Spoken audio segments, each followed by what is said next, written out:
Yo, what is going on? We're back in beautiful Asheville, North Carolina. I think this is the fourth time this year. We love this place. And speaking of love, we got Mike Love in the house. What's going on, man? How's it, brother? Man, it's so good to finally connect with you again. I think it was 2015 at Cali Roots. Somebody came up to me and they were like, hey, would you also like to interview Mike Love? And I was like, absolutely. And I didn't know who you were. And now we finally get to really talk about some stuff because I love you, dude.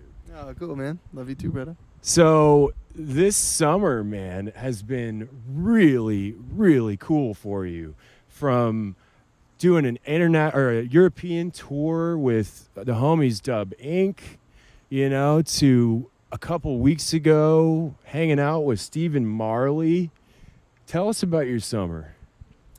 Yeah, like you said, I mean, it's been really beautiful. I started, actually, I did do a European tour, not with Dub Inc. Dub Inc. actually came and did a tour with us here in the States.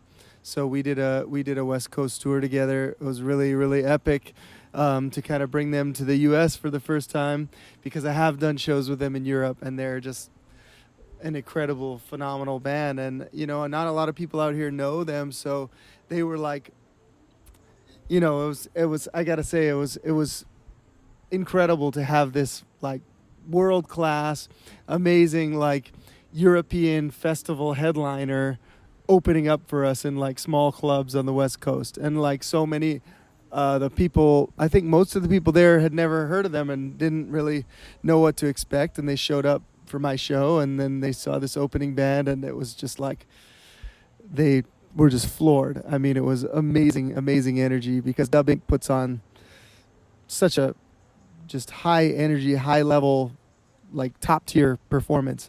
You can't help. I mean, if you see them, you're going to love them. They're just like that good. They'll just win everybody over in the first song, and they're amazing. So it was really, really cool to do that tour. We had so much fun with them.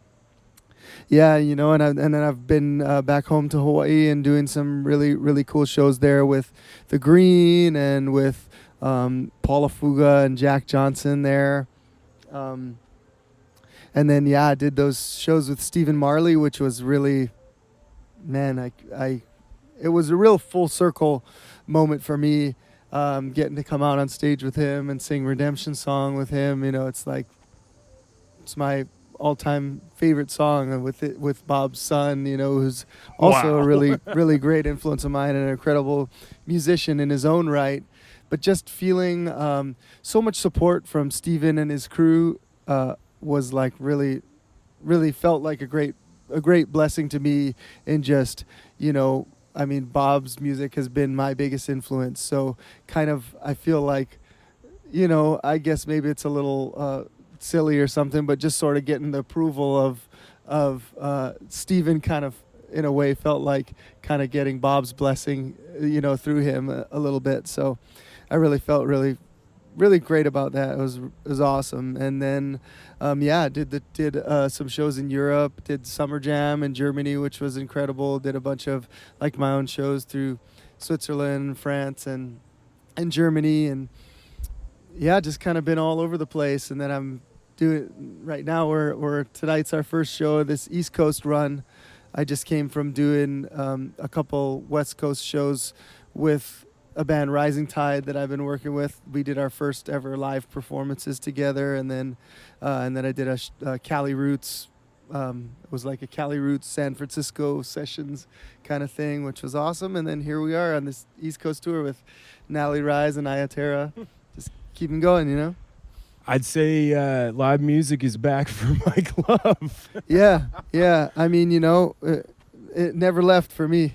I just kept going, even if it was just me playing live, from my house and doing it that way. It's like I really can't exist without it. It's such a part of my meditation, a part of my healing, a part of my path.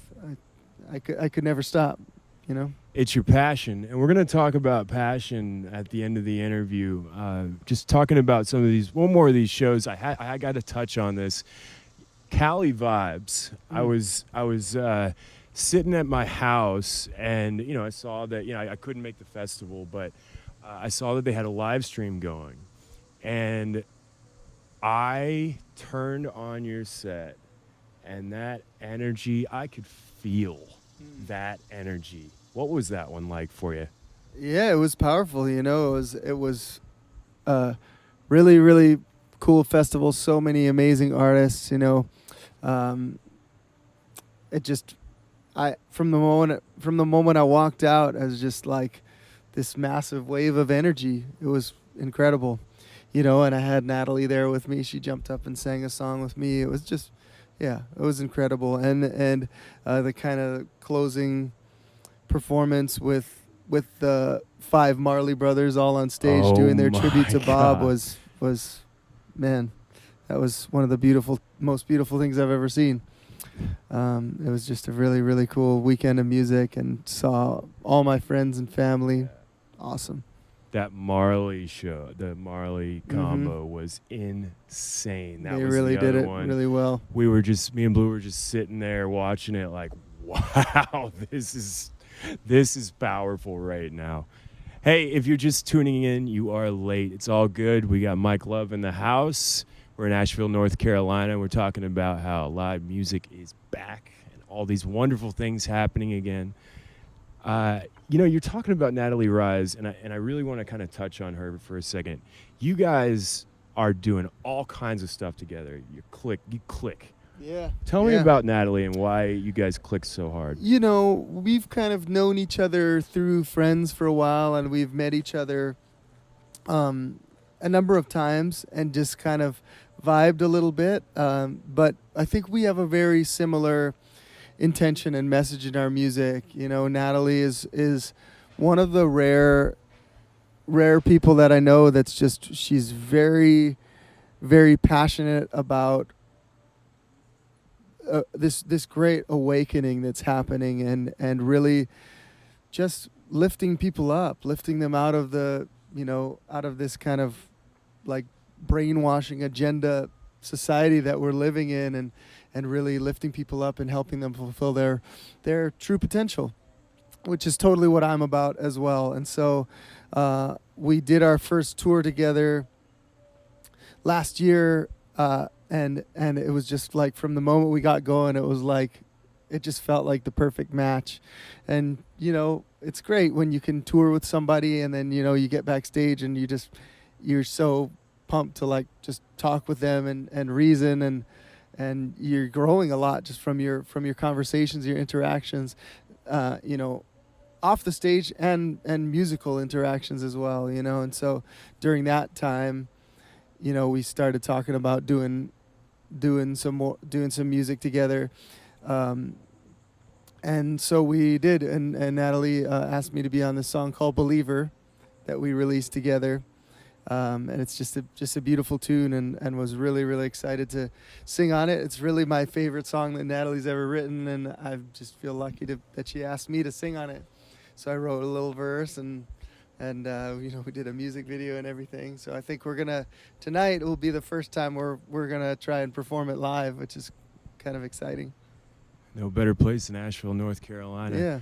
So real quick, how can people find you and all this new stuff happening with the Mike Love? Oh yeah, I'm on all the platforms you could imagine, but my website's MikeLoveMusic.com. Instagram is Mike Love Music. My YouTube channel, all kinds of stuff going on. The Mike Love. So we kind of touched on it in the beginning. There's this one song that every time I hear it, it makes me tear up. It makes me so happy. It makes me hopeful. Let the Healing Begin. I kind of want to dive into that one with you. I've always wanted to know where did that one come from? Oh, I think music is like, for me, I have friends that really like focus on a primary style or a primary, message or a primary energy. And I write songs about everything, and Let the Healing Begin is just like, it's one of those songs that is kind of, it's a really like, it's kind of a joyous song, you know. And sometimes I write songs that are like angry, and sometimes I write songs that are depressed or about love or about revolution, you know. But Let the Healing Begin is just, yeah, it's I mean, it's as simple as that. And I think it's it just, all these songs, I can't really take credit for them because, you know, they just kind of come through me. I make myself open to it and it comes. And Let the Healing Begin, you know, it has that childlike energy, and a lot of children are really drawn to that song because it really has that very simple, almost like you know, children's song kind of melody. Yeah.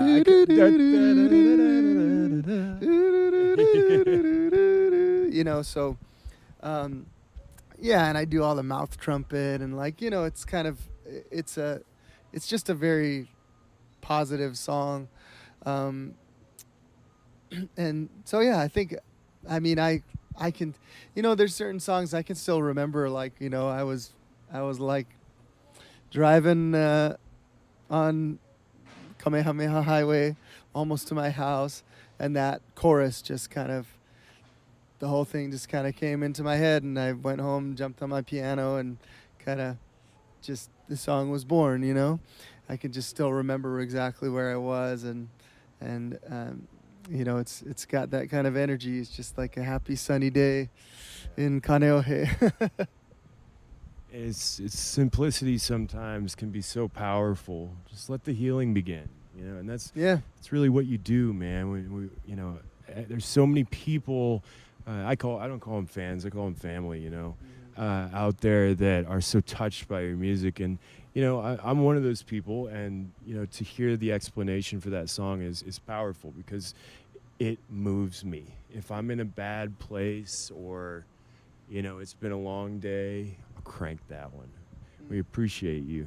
There's Sweet, a lot man. more songs that I love too, but you know. Yeah, I appreciate that too. You know, I feel like I'm so thankful for that because it helps, not, you know, it's not only helping you, but it's helping the song to grow in its energy, because every time we listen to these songs, it's like we put energy into them. Have you ever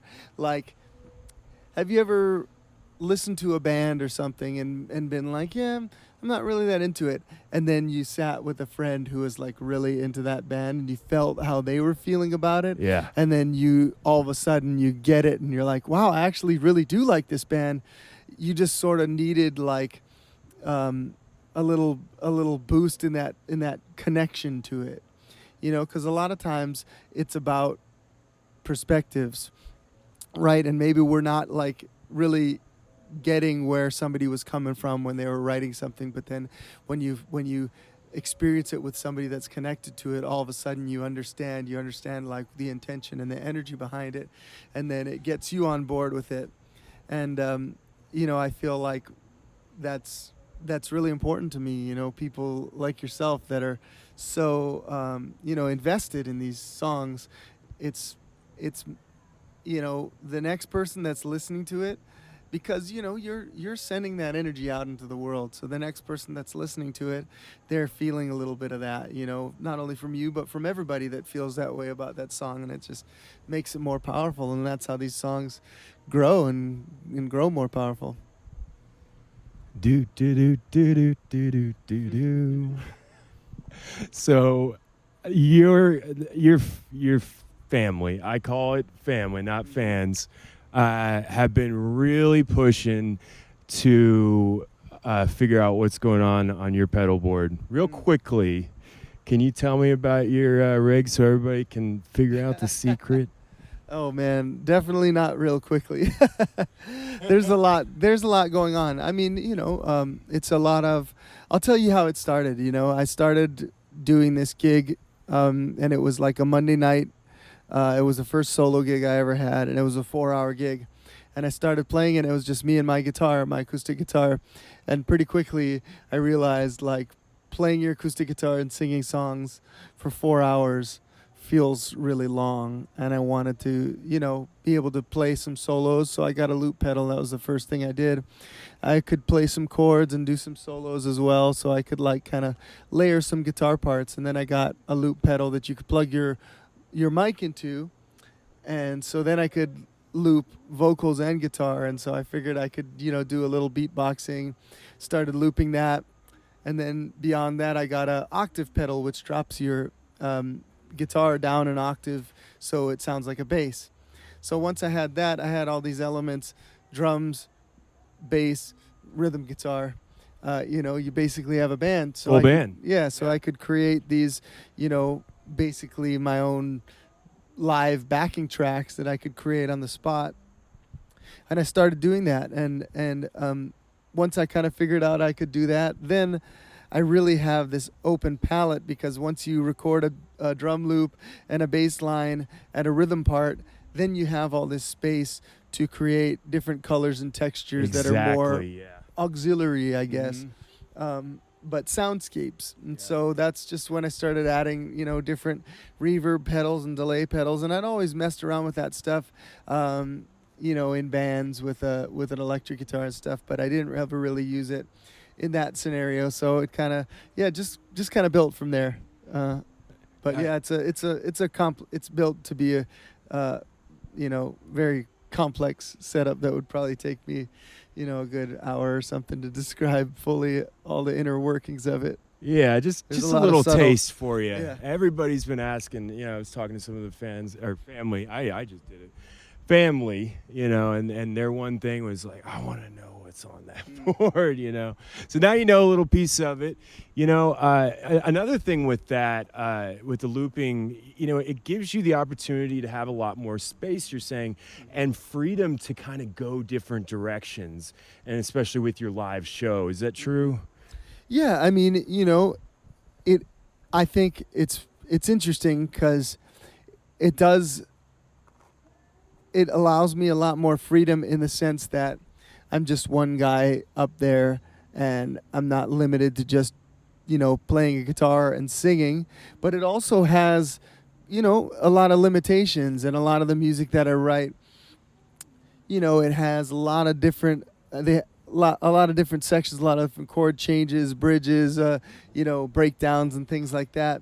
And, in the looping scenario, there is a limitation to that, because a lot of it is like, you have basically a couple different loops that you can do at once.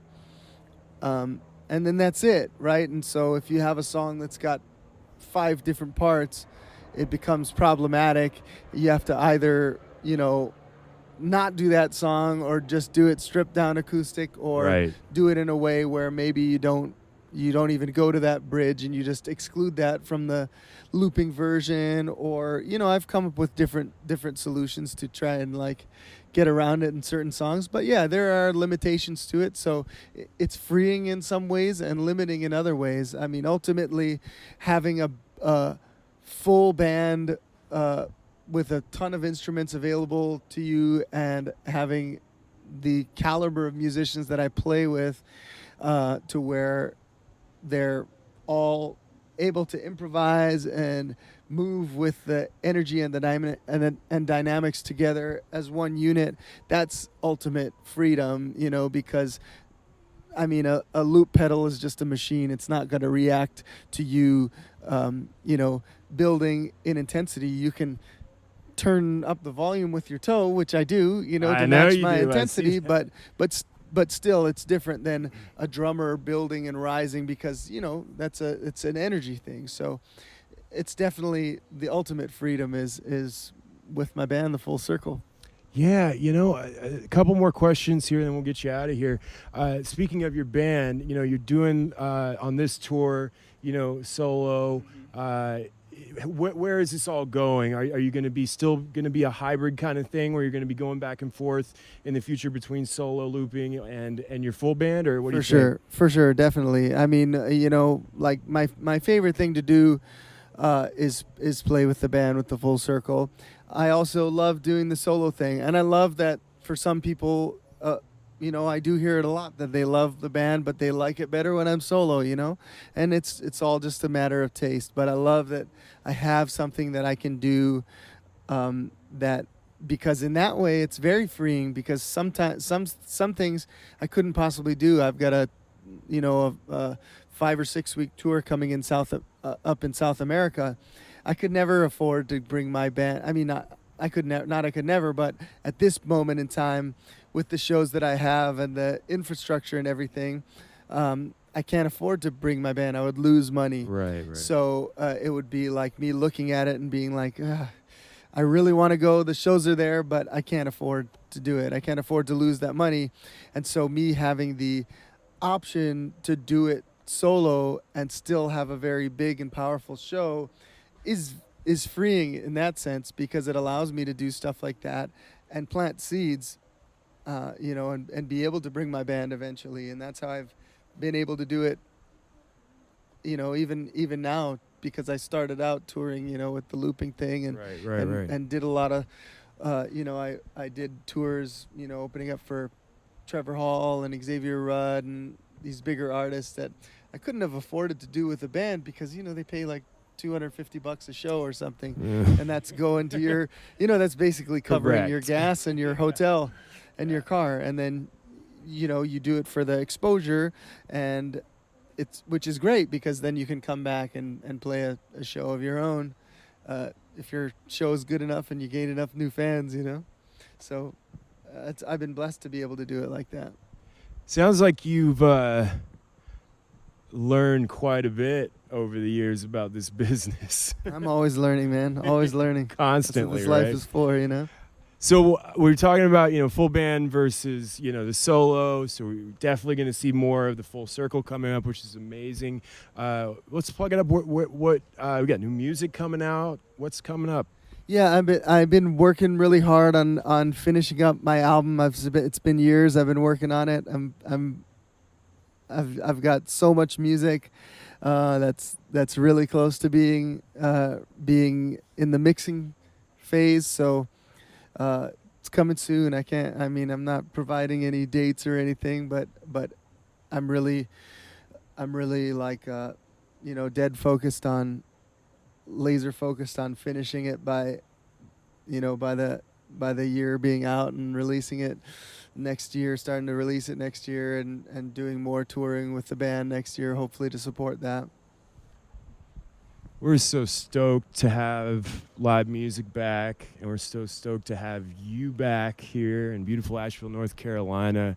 We really appreciate you chatting with us, Mike. Yeah, I appreciate it, man. I appreciate being here. Yeah, Thank I you. got Thanks for one having more me. question for you. When I first interview an artist, it's always, what does reggae mean to you? But you got that already back in 2015. I was watching, I'd known you, through working, through tours and stuff over the years. We don't know each other, super well. So I've been researching some things and trying to find some connections that me and you may have. And you talk about passion a lot. And I think, personally, from my perspective, passion first. If you don't love what you're doing, stop, turn around, and go find what you love. What is passion, and why is it so important? Yeah, right. I mean, passion is that feeling that drives you to go beyond what you even imagine you're capable of, because you just can't stop, because you're so excited to do it and so driven to do it. I have 4 kids, and that's one thing I'm constantly reiterating to them, because we live in this world that really has a very systemic plan for us to go to school, and to we get out of high school when we're 18 years old, and we're really just finding out who we are and starting to discover spirituality, our reason for being here. And then we're expected to pick a career path and go to college and complete a college program and then go into a career. And I feel like it's very it's very suffocating of creativity, of that spiritual growth that you really experience at that age. And maybe it's, or probably it's designed to do exactly that. But I kind of have been telling, a few of my kids are around that age now. They're 19, 21, and 26, and I have a 11-year-old as well. But they're all kind of, the older kids are kind of figuring out who they are, what they want to do. And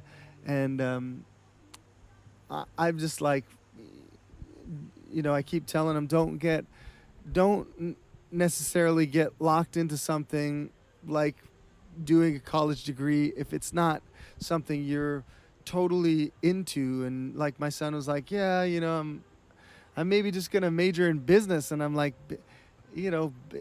business, you don't strike me as somebody who's gonna end up, doing anything really in business or finance or something. You're a creative person. You love to be outdoors. You love to surf. You love to hike. It's not really you. And he's just like, yeah, but they want me to pick something. And it's like, no, you don't have to pick something. You don't need to feel the pressure to pick something. If you live and you follow passion, you will discover what it is that you came here to do a lot more quickly than if you try and just force yourself into a career path. And the problem is, so many people get going on that path, and then maybe they, go and get a degree, and then they go to get a a doctorate or something, and then they're just focused on being like a doctor or a chemist or something. And then once they've put all that work in and they start working, and then they're just not happy, but they feel this sense of like, well, I already, this is it. I already did it. I already, put all that money into going to school, Right. and put all that time and energy into it, and now I have a good job, and it's paying me a whole bunch of money, and I have enough money to buy a house and a nice car and all this stuff. And it's like, that's it, because we're taught like that's the dream, is just to have these things and to have that stability. But it's really just crushes people's true dreams. Are you really happy? Yeah, Is right. this what you want to do? Yeah, and it's like, it's so hard at that point, after investing all that time, energy, and money, and being locked into this really, kind of way of thinking, that it's really hard to just be like, yeah, you know what? I don't think I'm going to be a doctor anymore. I'm going to be a musician or be an activist, or it's really hard to shift at that point. So I think it's really important, especially at that age, to really follow passion. And that's how I made it here.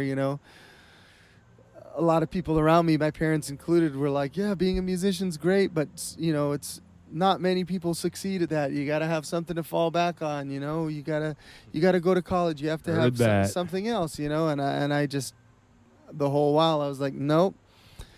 I know Nope. I know, music's gonna work for me. I just have to go full on and put all my energy and time into it, and it'll pay off, and it'll come through. And passion. Well, we're glad you found your passion. Yeah. Because now we have Mike Love. Mike, thank you so much for chatting with us. Thank We you, really brother. appreciate it. MikeLoveMusic.com. Let the healing begin. Go out and check him out. Peace and love, guys. Thanks, family. Aloha.